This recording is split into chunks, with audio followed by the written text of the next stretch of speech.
The 13th Sunday after Pentecost. Gratitude is one of the rarest virtues among Christian people. God be it lamented. If the gospel can be seen as enlightening in this point as well, then just 10% of the people are grateful. So Christ heals 10 lepers, and they go to show themselves to the priests, who had to confirm the healing. Only one returns to his benefactor to thank him. The sad percentage is not only interesting, but also the identity of the only grateful one. With God there are no coincidences, and also in this case of doctrine, the agreement is planned from the providence of God, because God does not work a miracle from mercy alone. He cannot do that at all. When all qualities in God are one, and is absolutely simple being, then not only one quality can underlie the miracle, at most in the sense of a distinction. All miracles also have an educational character. As in the case of the parable with the Good Samaritan, this is also the case here. In Christianity, making someone an outcast is only the most severe punishment. Even a judicial excommunication does not make a Christian one. Only with the status of excommunicatis vitandis, the excommunicated person is to be avoided by decree. But the bad practice, which has repeatedly been shown in church history, and which still exists today, both in the Church of the New Advent and among the traditionalists, reminds us of the situation among the Jews at the time of Christ. The Samaritans are the classic victim of ingratitude and unkindness. When the Jews returned from the Babylonian exile, the Samaritans approached them kindly and wanted to participate in the reconstruction of the temple, but were rejected. The resulting disputes then led to inextinguishable hostility. So this blatant ingratitude is also well known among Catholics.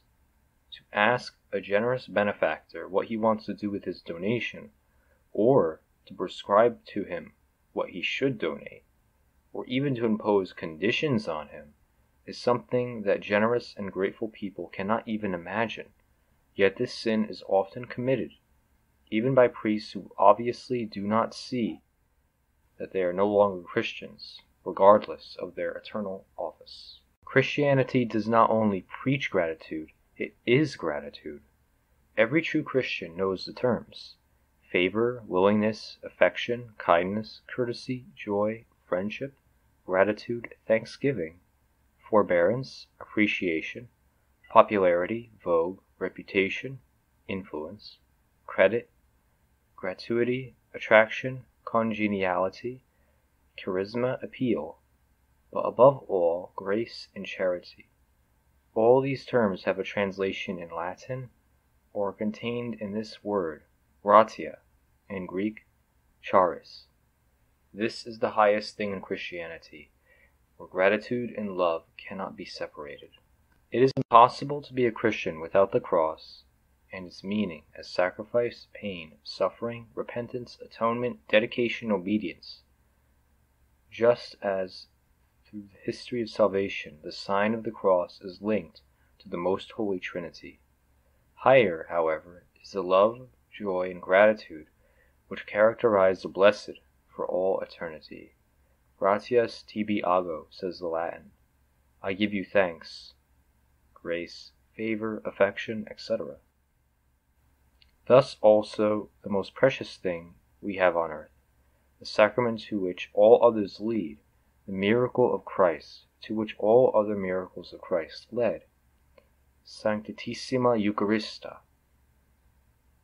The word Eucharistia, and its Christian meaning, the word for thanksgiving and the Lord's Supper, is in ancient Greek, as in modern Greek, simply gratitude. In Latin, this word is not only contained in the concept of grace, it is indispensable in the thoughtful world of antiquity.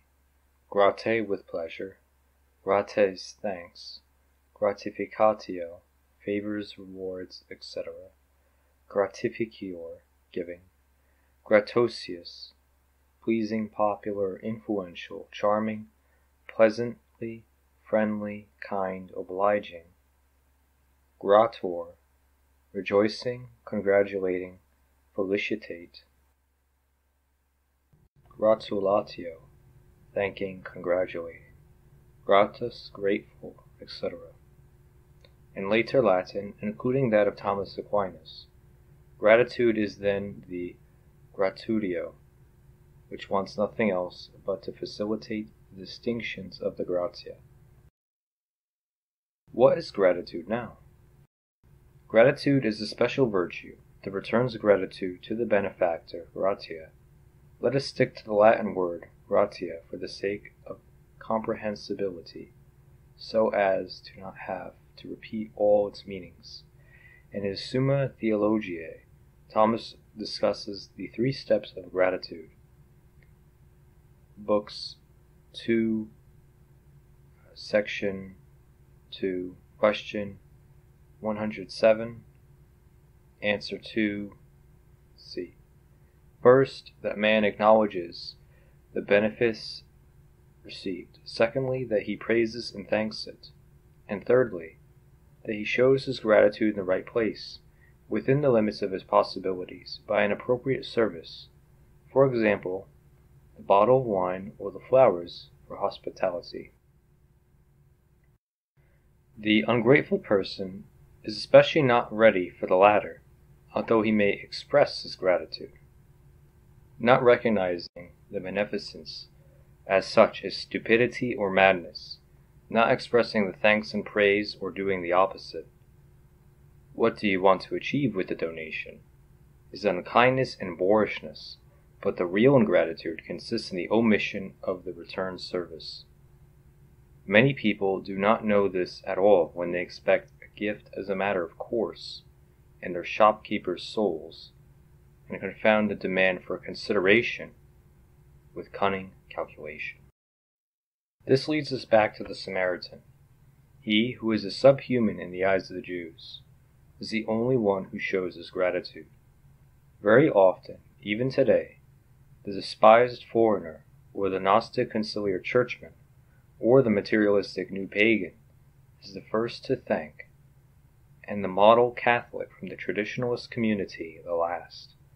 Precisely those who believe they are better people, because they go to the only true Sunday Mass, dressed in chaste clothes, with the bulkhead under their arms, piety on their faces, and a life of grace refreshed without love and routine confession, are often the most ungrateful creatures, because they attribute what they receive to themselves, instead of taking God, or worse still, God's gift, for granted. Can the quote-unquote life of grace of these people still be won at all? Of course not, because without gratia, no gratia. Without gratitude, no grace. Many ungrateful people do not even confess this vice, because, culpably, they do not recognize it. This is what Pius X meant when he said, "Most people go to hell out of ignorance." The ungrateful man is not a Christian. But how can we thank God? Not unlike the 3 steps mentioned by Thomas. First, to humbly recognize God's gifts as great and undeserved. Second, to thank Him for them in praise. And third, to give the reward in good conscience, not only sanctifying ourselves, but also giving Him joy by zealously fulfilling the real affairs of the heart of Christ and His Mother, the devotion of the heart of Jesus and the Immaculate Heart of Mary. Always, we only ask. Let us thank Him first, and He will reward us even for this self-evident fulfillment of our duty, just as He only gives the grateful Samaritan the insight, "Your faith has saved you."